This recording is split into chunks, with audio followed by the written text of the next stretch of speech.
चला पाच चला चला चला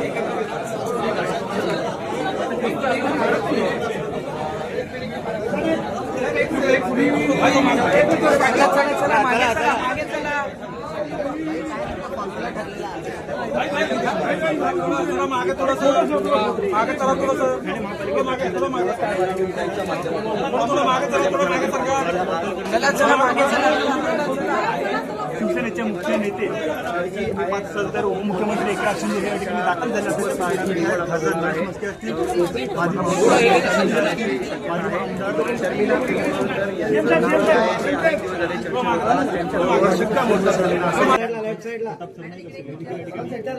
उपस्थित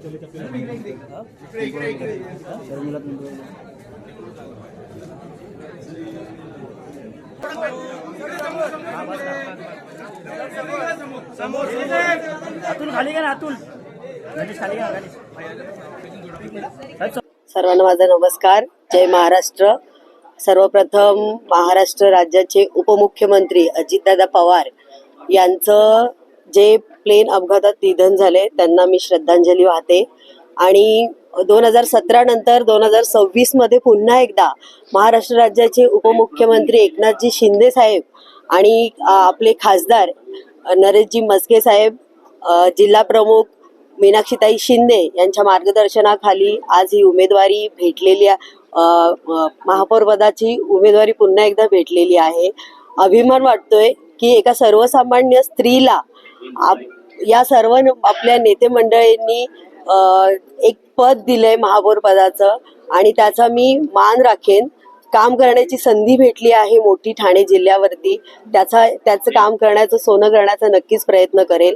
भारतीय जनता पार्टीमध्ये खरोखरच आनंदाचं वातावरण आहे, परंतु अजितदादांचं आकस्मिक निधन झाल्यामुळे त्यांना एक भावपूर्ण श्रद्धांजली, तसेच धर्मवीर आनंदी साहेबांना अभिवादन करून देवेंद्र फडणवीस साहेबांचा विश्वास, रवींद्र चव्हाण साहेबांचा पाठिंबा आणि संजयजी केळकर आमदार, तसे निरंजन डावकरे साहेब आमदार, तसेच जिल्हा अध्यक्ष संदीप लेले यांच्या सहकार्याने आज मला उपमहापौर पदाचा फॉर्म भरण्यास संधी दिली.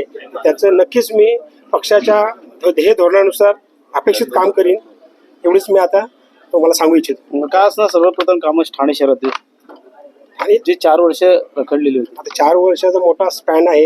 त्याच्यामध्ये बरीच कामं म्हणजे नागरिक सुविधांचा जो काय आता स्लम विभागात पट्ट्या झाला तो विषय असेल, पाण्याचा विषय असेल, ट्रॅफिक समस्या असतील, तसेच रिडेव्हलपमेंट किंवा काही समविकास योजना आहेत त्याही मार्गी लावण्याच्या हिशोबाने प्रामाणिकपणे प्रयत्न करेन. महाराष्ट्राचे माजी उपमुख्यमंत्री अजितदादा पवार यांच्या स्मृतीस विनम्र श्रद्धांजली वाहतो. एकनाथ शिंदे साहेब, निरंजन डावकरे, नरेश म्हस्के आणि आम्ही सर्वजण एकत्रित सर्वप्रथम त्यांना महापौर दालनामध्ये श्रद्धांजली वाहिली आणि त्यानंतर आम्ही इथे अर्ज भरायला आलेलो आहोत.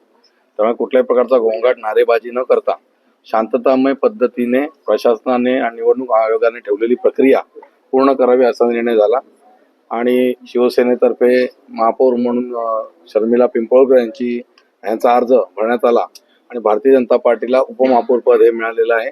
आणि त्यानुसार आमचे ज्येष्ठ नगरसेवक कृष्णा दादू पाटील यांचा अर्ज या ठिकाणी भरण्यात आला आहे आणि अजून तरी कोणाचे अर्ज आलेले नाहीयेत.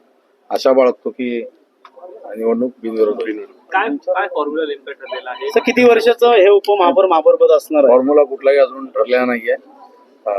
बाकीची चर्चा थोडीशी प्रलंबित राहिलेली आहे. अजितदादांचं आकस्मिक निधन झाल्यामुळे मध्ये चर्चेंना विराम मिळाला होता, परंतु युतीत राहावं हे मात्र ठरलेलं असल्यामुळे तुर्तास आम्ही उपमहापौर पद घेतलेचा अर्ज भरलाय आणि बाकीच्या चर्चा वरिष्ठ पातळीवर मुख्यमंत्री आणि उपमुख्यमंत्री यांच्या पातळीवर होऊन प्रत्येक महापालिकेतलं संख्याबल, पक्षबलाबल पाहून त्यानुसार पदांची